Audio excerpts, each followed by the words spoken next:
Hi everybody, welcome to week 2. I am in casual mode this week as I am sitting on my deck. I'm on vacation from my full-time job, so you get to see me outside. All right, let's see here.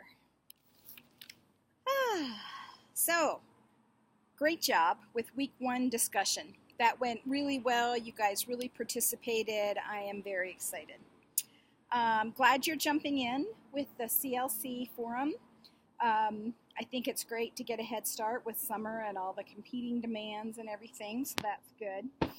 In the lecture this week, the written lecture, there was a line in there that I kind of latched onto. It says, many healthcare workers wear scrubs and many clients are unable to distinguish the nurse from the food service workers or housekeeping. I think that is so true these days. It's sometimes really hard to tell the nurse from everyone else, and so it made me think about an article that I had came across a little bit ago. Does your professional image need a makeover? And I'm going to attach that article to my post this week. And when we are taking health histories from clients, some of the information that we get might be based on the initial impression that we give our patients. And sometimes that initial impression is not the greatest. I'm gonna jump up here. Maybe you can see me a little bit better that way. All right, good deal. So sometimes that initial impression is not always the best.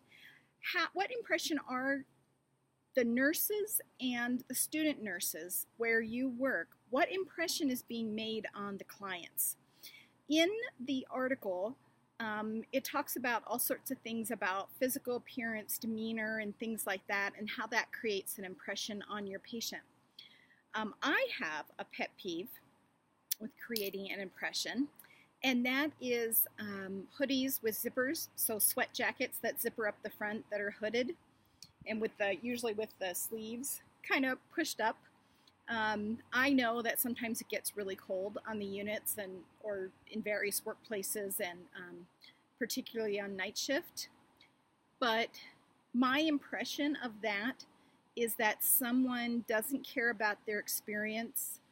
It also kind of leaves me with an infection control issue about pushing up those arms, and it just looks a little too casual for me for the workplace setting. Certainly just my personal peeve.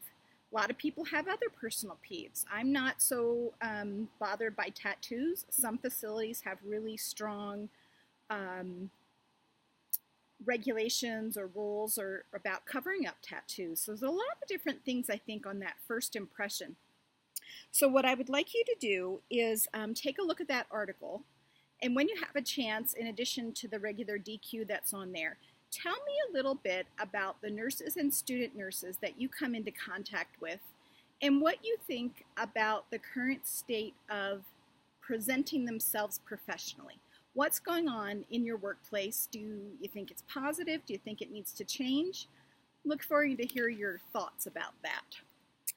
And let's see, for the second DQ, I've also posted another article, and I've written up some things with that, so you can respond to that if you're able.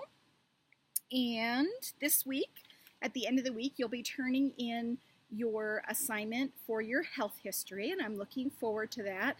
As I mentioned last week, it is a narrative paper. It's not bullet points kind of thing. So just make sure you're writing in sentences and paragraphs and follow the rubric and the discussion. Please send me a note in your individual or questions to the instructor forum if you have any questions. I want to make sure that you really understand the assignment and can do your best on it.